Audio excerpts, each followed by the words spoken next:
morning, everybody. It's all about the non-farm unemployment change numbers from the United States today.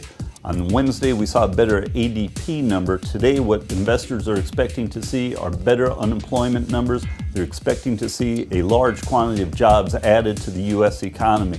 The U.S. has been producing better publications as of late. The U.S. dollar has been trading stronger against the euro, also because the European debt crisis continues. The question is, if the jobless data comes out good today, what will happen with risk appetite? We're sure to see an increase in it, but you have to really be careful of the U.S. dollar and euro because of the counterbalance that is taking place with the European debt situation. Gold should be watched today going into the weekend. It's been trading a little bit weaker during the course of the last few days, and investors are going to have a chance to play with its range. Have a good day of trading. Thank you very much.